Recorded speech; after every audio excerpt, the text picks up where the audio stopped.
¿Qué pasa cuando un criminal se sienta frente al juez y nunca llega a escuchar su sentencia? No hablamos de fugas, ni de tecnicismos legales, hablamos de hombres que fueron atacados y en algunos casos eliminados dentro de la propia sala del tribunal frente a jueces, cámaras y familias destrozadas. Estos no son rumores, son casos reales que sacudieron los sistemas judiciales de varios países y que la mayoría nunca escuchó completos. Hoy te contamos exactamente qué ocurrió, quién lo hizo y por qué muchos lo consideraron inevitable.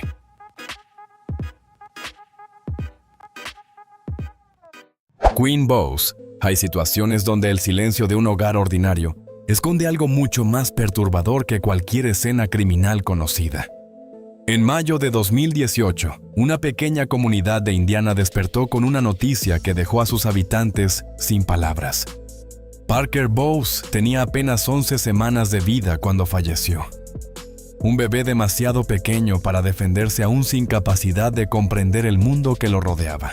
Sin embargo, según la investigación, la persona encargada de protegerlo se convirtió en el centro de una tragedia imposible de ignorar.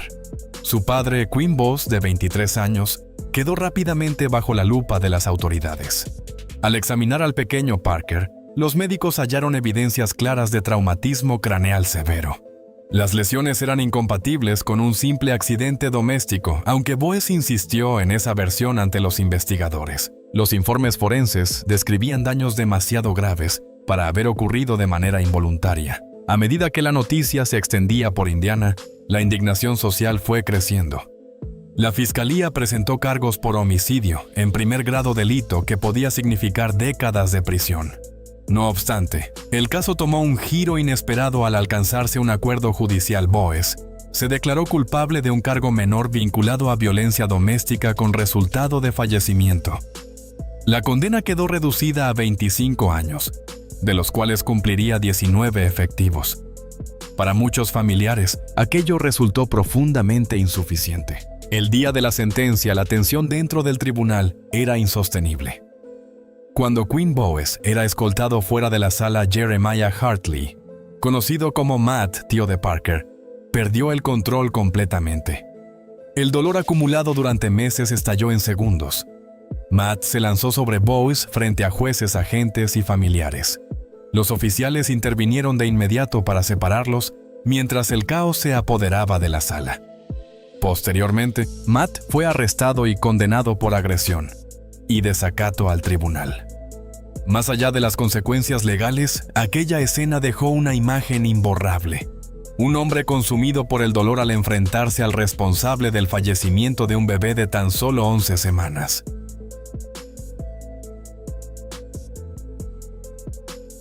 Klaus Grabowski. A finales de los años 70, Klaus Grabowski ya figuraba en los expedientes judiciales de Alemania Occidental.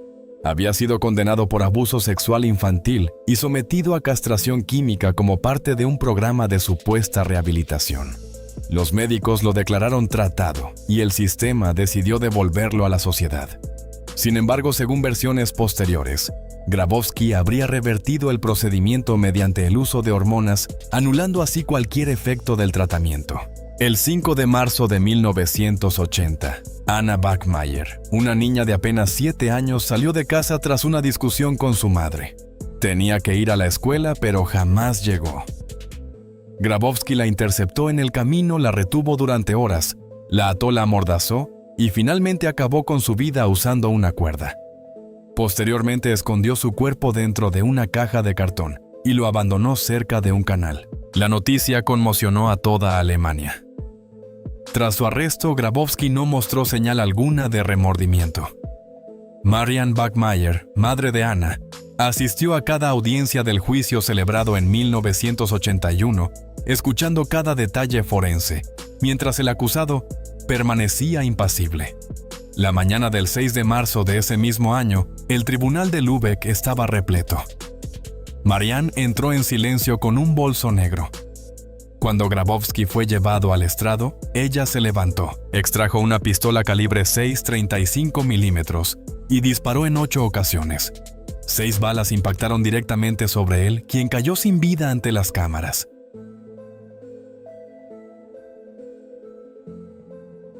Aku Yadav. Durante más de una década en los barrios de Nagpur, India, un nombre era suficiente para imponer silencio inmediato: Aku Yadav. No se trataba de un delincuente común. Era un hombre acusado de extorsionar familias, agredir sistemáticamente a mujeres y sembrar el terror en toda la comunidad. Se rumoreaba que mantenía vínculos con agentes de la policía local, lo que habría permitido que numerosas denuncias desaparecieran sin dejar rastro. Durante años, las víctimas vivieron atrapadas entre el miedo y la impunidad. En febrero de 2004, una mujer reunió el valor suficiente para presentar una denuncia formal, lo que llevó finalmente a su arresto. Sin embargo, los rumores no tardaron en circular. Yadav presuntamente enviaba amenazas desde prisión, y existía la certeza generalizada de que quedaría en libertad en poco tiempo. El 13 de agosto de 2004 fue trasladado al tribunal de Nagpur para una audiencia preliminar. Entró sonriendo con una actitud desafiante y burlándose de quienes lo rodeaban. Lo que no esperaba era lo que había dentro de aquella sala: más de 200 mujeres del barrio, muchas de ellas con cuchillos ocultos bajo sus saris, dispuestas a hacer lo que las instituciones nunca habían hecho. En cuestión de segundos, la sala se transformó en caos. Las mujeres se abalanzaron sobre Yadav, golpeándolo y apuñalándolo repetidamente frente a los funcionarios del tribunal. Cuando todo terminó, Aku Yadav había perdido la vida tras recibir decenas de heridas. La escena sacudió a toda India y desató un profundo debate nacional sobre el abandono institucional, la violencia de género y los límites de la justicia por mano propia.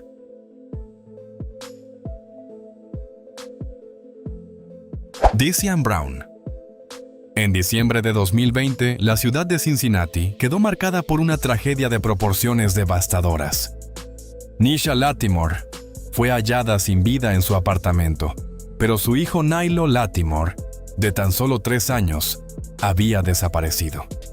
Decian Brown se convirtió rápidamente en el principal sospechoso de las autoridades.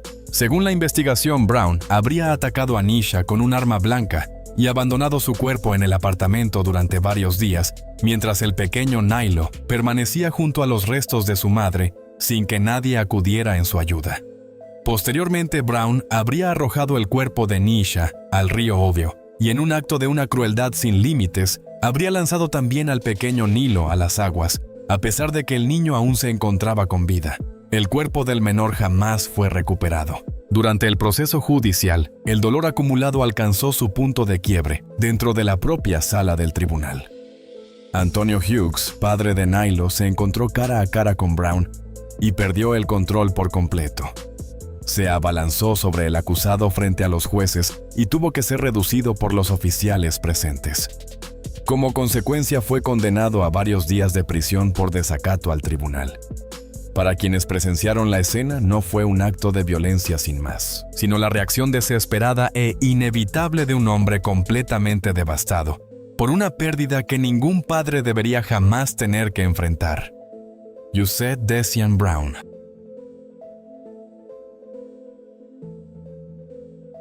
Jasmine Gordon y Clifford Thomas. En septiembre de 2014, una niña de tan solo 3 años llamada Jamila Smith perdió la vida tras haber sido sometida a maltratos continuos y sistemáticos. Los resultados de la autopsia revelaron más de 50 lesiones distintas en diferentes etapas de cicatrización, una evidencia que pintaba un cuadro de sufrimiento prolongado e invisible para quienes debieron haberlo impedido.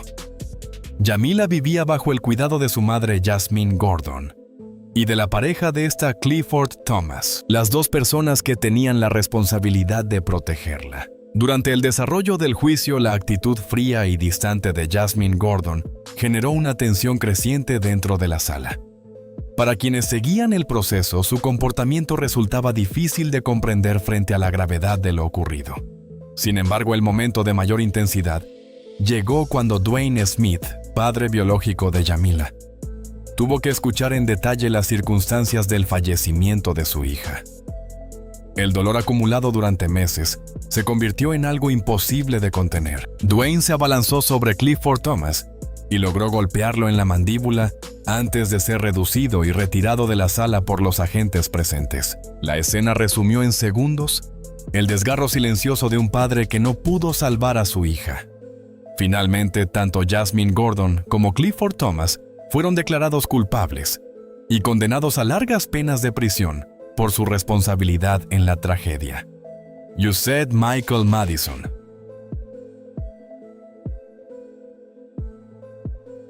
Michael Madison. En julio de 2013, los habitantes de East Cleveland, Ohio, fueron sacudidos por un hallazgo perturbador. La policía encontró los cuerpos de 3 mujeres envueltos en bolsas de plástico en distintos puntos del vecindario. Las víctimas fueron identificadas como Shirelda Terry Shetisha Shiley y Angela Deskins.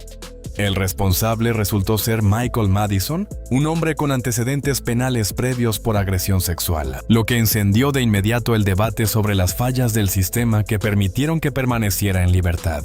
Durante la investigación, las autoridades no tardaron en vincular a Madison con los crímenes. Fue arrestado y sometido a un proceso judicial que se extendió hasta 2016. A lo largo de las audiencias, Madison mantuvo una actitud impasible y distante, sin mostrar señal alguna de remordimiento frente a las familias de las víctimas presentes en la sala. El momento más tenso llegó el día en que el juez anunció la sentencia de muerte. Van Terry, padre de Shirelda, llevaba años cargando con un dolor que ninguna condena podría aliviar por completo.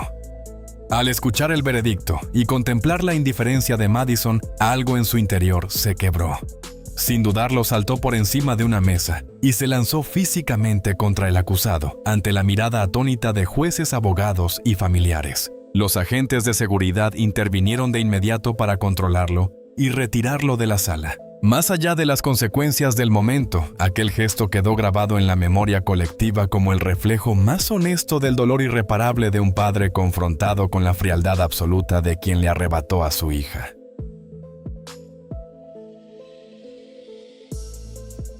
Ciale Angilau. En abril de 2014, el Tribunal Federal de Salt Lake City, Utah, era escenario de un juicio que involucraba a Ciale Angilau, miembro activo de la pandilla Tongan Crip Gang.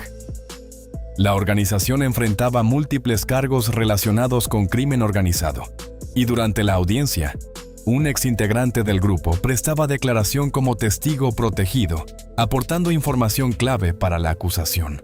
Una decisión procesal marcaría el desarrollo de aquel día. Angilau no llevaba esposas durante la sesión, una medida adoptada para evitar que su imagen ante el jurado pudiera influir negativamente en su percepción de inocencia o culpabilidad.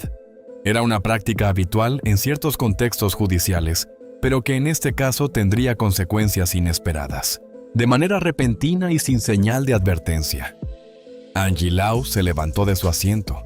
Tomó una pluma y se lanzó a toda velocidad hacia el estrado donde el testigo declaraba con la clara intención de agredirlo. La sala entera quedó paralizada en fracciones de segundo. Un oficial del Servicio de Alguaciles de los Estados Unidos reaccionó de inmediato y efectuó 4 disparos para neutralizar la amenaza. Angilau cayó en el suelo de la propia sala del tribunal y perdió la vida poco después. Todo el incidente quedó registrado por las cámaras de seguridad del recinto. Tras una investigación exhaustiva, el oficial involucrado fue exonerado de cualquier responsabilidad, al determinarse que su intervención fue necesaria para proteger la vida del testigo y garantizar la seguridad dentro del tribunal. Yusette Duabautiures a condenados que fueron asesinados en pleno tribunal. Bran Nichols. La mañana del 11 de marzo de 2005, el Tribunal del Condado de Fulton en Atlanta, Georgia, se convirtió en escenario de uno de los episodios más violentos jamás registrados dentro de un edificio judicial en Estados Unidos. Brian Nichols, quien enfrentaba cargos por violación y agresión, cambió el curso de aquel día de una manera que nadie habría podido anticipar. Durante su traslado hacia la sala, Nichols logró reducir a una oficial de seguridad, la hirió gravemente y le arrebató su arma de servicio. Lo que siguió fue una secuencia de violencia imparable. Dentro del propio tribunal, acabó con la vida de la jueza Roland Barnes y de la reportera judicial Julie Brandau. Al intentar abandonar el edificio, también asesinó al sargento Hoyt Teasley. La huida no terminó ahí. Poco después, atacó y mató a un agente federal del ILICE para apropiarse de su vehículo y continuar escapando. Durante las siguientes 26 horas, Atlanta vivió una búsqueda masiva sin precedentes. El desenlace, sin embargo, llegó de la manera más inesperada. Nichols tomó como rehén a una mujer llamada Ashley Smith, quien, lejos de ceder al pánico, logró establecer un diálogo con él. A través de la conversación consiguió calmarlo progresivamente, hasta que Nichols decidió entregarse pacíficamente a las autoridades. Tras un proceso judicial extenso y complejo, Brian Nichols fue declarado culpable y condenado a cadena perpetua sin posibilidad de libertad condicional.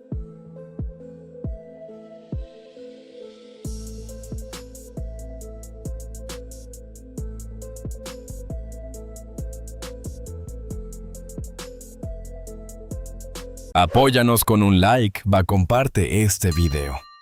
Déjanos tu comentario aquí abajo. Hasta la próxima.